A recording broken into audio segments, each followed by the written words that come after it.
Well, hello, and happy Thursday for the Love of Dragons family. Araya Onra coming to you live here on this Thursday afternoon. Different day, different time than normal. I know I'm coming on late, but I was sort of feeling one today anyway.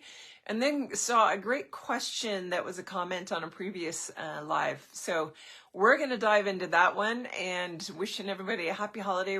We are 2 weeks away from the winter solstice, or the December solstice, I should say, because some people that's spring.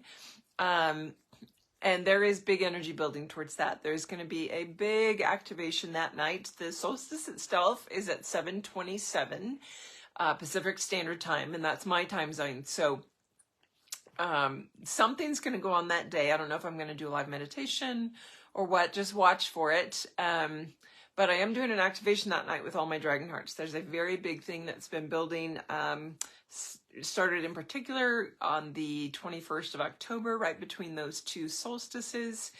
And so we are moving forward with guidance that we've had of a big piece coming into play. So I'm excited about that. You're going to feel the energies, and I'm bringing it up so that you can even just tune in, whether you're part of that activation directly with my dragon hearts or not in a specific sphere. You can tap into it and add your energy to it, add your intention to it, receive the energy from it that's going to be enhanced and picking up to another notch within our own aspects. So just building the energy towards that 2 weeks from today. Super excited.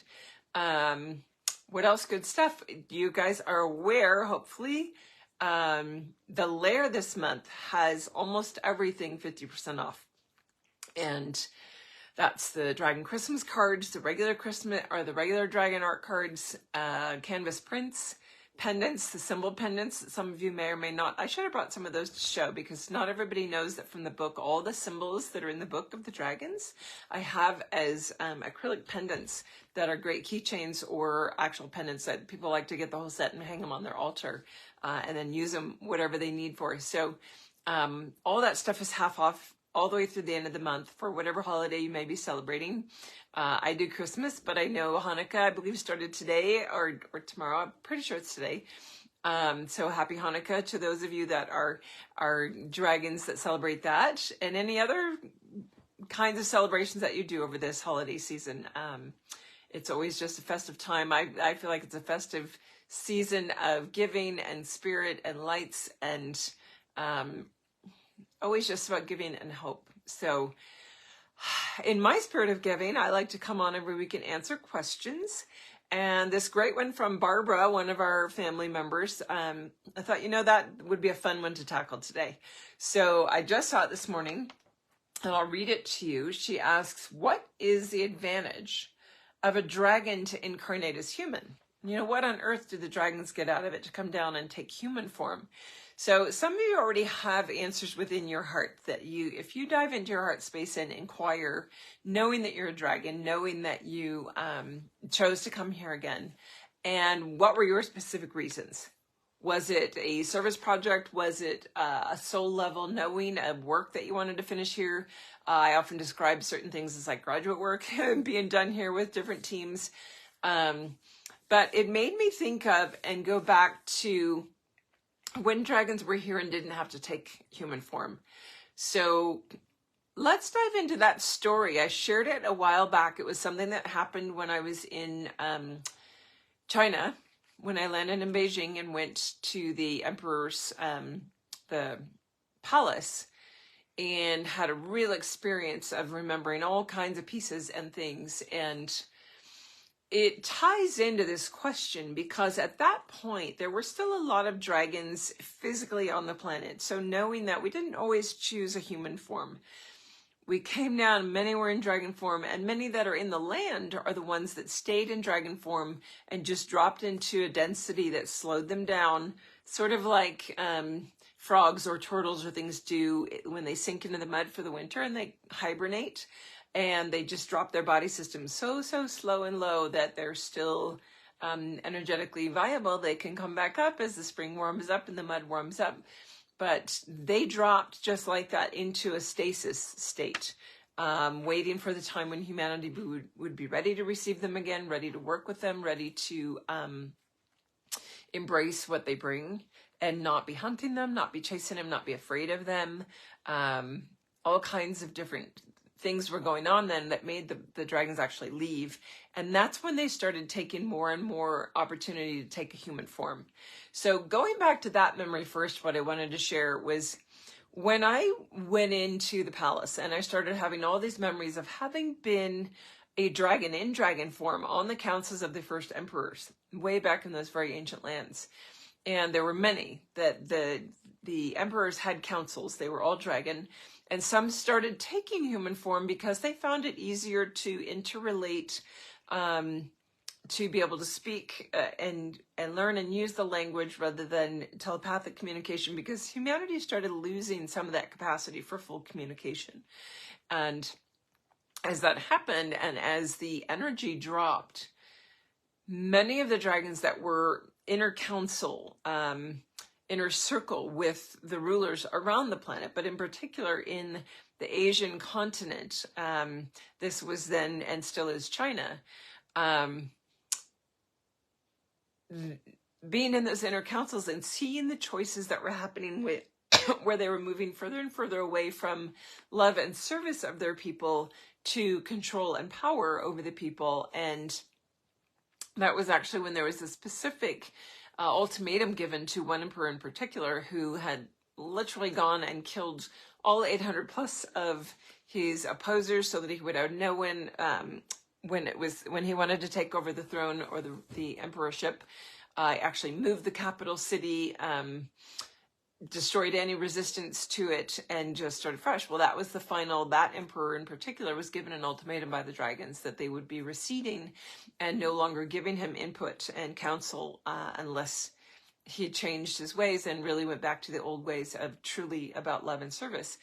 And that was a turning point. And it was actually when I was there walking up, and it was in 2019 in September, and walking up through that, realizing that this was the opportunity that was being given, as that energy was still present, the spirit of that emperor was still somehow able to be connected with through that. And I knew and saw the opportunity being given to him again to shift the dynamic energetically.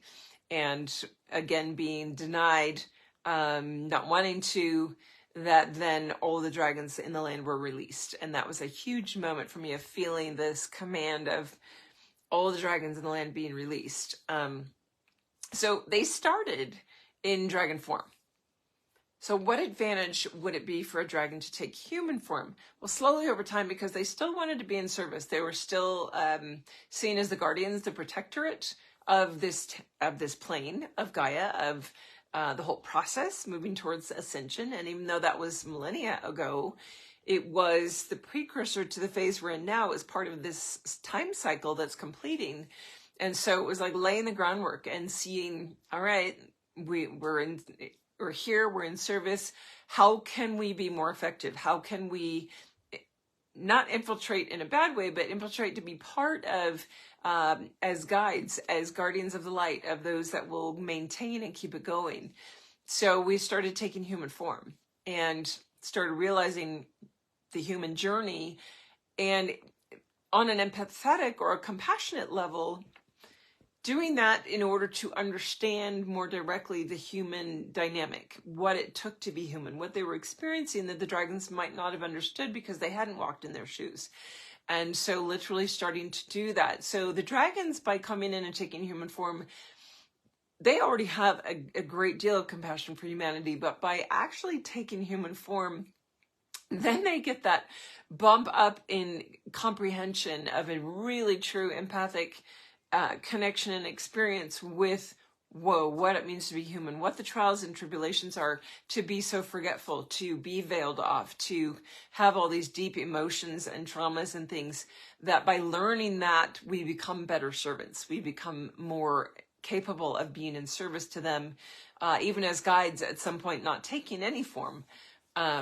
So that, I think, is the biggest reason.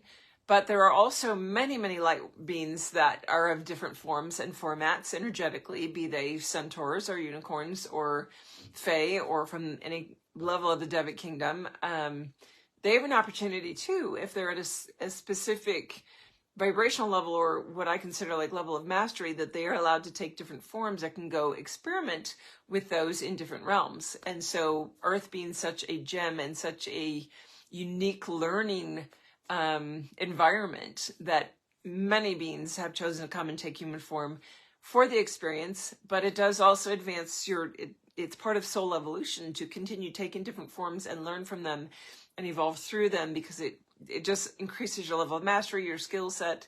If you can imagine, you go back to college to do a different degree, and you've expanded into this one, and then you decide a whole different direction, needs a different campus, it needs a different set of tools or environment or parameters, and so you choose a different form. Maybe you go and be a star being in certain star systems. So all those things are at play when they come and choose to do that. Also looking at just the very base characteristics of dragons, right? If we wanted to come in and be dragon right now in physical and not be in a human format, we'd still be hunted. There would still be a lot of fear around it. People are not afraid when they're coming in energetically, but if we were to actually come and take a physical form, there would still be that, what's the right term I'm looking for? It's like an abrasion, or creates a resistance or a breaking point where it's not embraceable. It's not easily, tangibly, palpably embraceable as a being yet.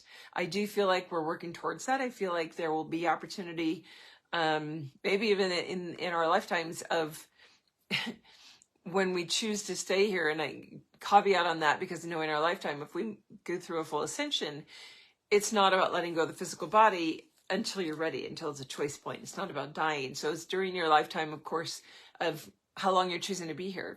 That is very truly potential in my field of what I perceive of dragons actually coming back in the physical and being embraced and not being feared, and all the other pieces that went with it. So all the advantages of the different systems and formats, and hopefully you got a few different perspectives from what I shared in that story, and knowing that the dragons are masters. They're going to choose the most relatable or useful way to be of service, whatever form that's going to take. And so some have stayed energetically in higher dimensions. They haven't come down and taken the suit, and they are helping us that are waking up to ourselves, recognizing our dragon aspects. And so we have them as guides and guardians because they know how hard it is for us. So, all kinds of beautiful reasons. And I thought it was such a fantastic question. I don't think we've ever dove into that as a topic before.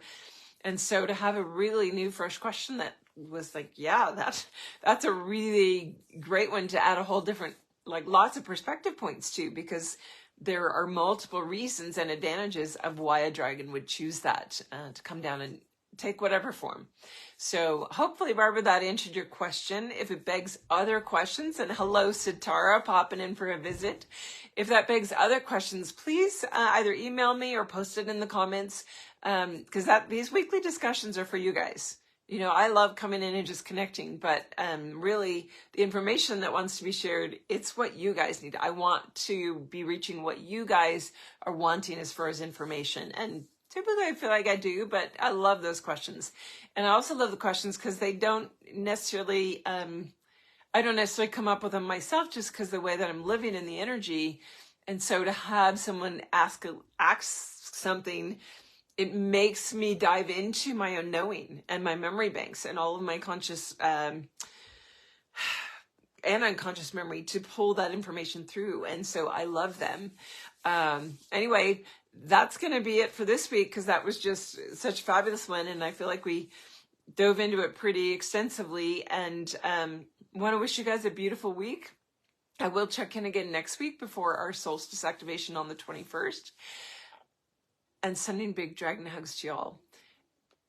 A lot of people have been taking advantage of the discovery calls. Want to make sure you're aware of those. We've got a lot of new people in the group always. And you might not know, unless you go to dragonwithin.com and start checking it out, you'll find the layer where all the canvas prints that are in the deck, all 44 of the prints, all done as canvases like this behind me. You guys see me change them every week. And I love my Christmas lights. I gotta say, I love the holiday season, and I have lights all over my house. But if you poke around, you'll find the book both in digital and print. A lot of people get it on Amazon in print or from different bookstores. And they don't realize they can get it like right now digital, like you'll have it in 10 minutes. We've got that. We've got guided meditations. We've got online courses. When I'm not offering a program, there's something available that's online for your own study pleasure, I guess, in your own pace and speed. So go poke around and see what's there. And on that, you'll see the Book Now button that gives you information about the different types of sessions I do. If there's availability, it only books 3 weeks out. So don't freak out. I'm not booked for the next 2 years. And in that, there's discovery calls. They're absolutely free. It's 20, 25 minutes of my time where we can get together. And I love them. They're really fun because great conversations happen. And I meet all kinds of beautiful dragons from around the world. And that's a tool for you guys to find out your next step. Like, where do you need to head? What kind of tools do you need to move your path forward? It's not a reading, but it is an opportunity to sit in space and just feel like where you're going. What's next? What do you want your journey to look like? What tools are there that I have? Where can I direct you for information? So check into those because they're a lot of fun, and it's a way for me to meet you one-on-one. If you're overseas, it's done by Zoom, so it's on screen like this. And if you're in the US, they're by phone, so it's quick and easy. And all of my sessions that I do get recorded if you like that. Recordings are part of the fee, I guess, if you want it, or I should say there's no extra fee to have it recorded and sent to you as an MP3. So wishing you a beautiful week. We will see you next time. Bye for now.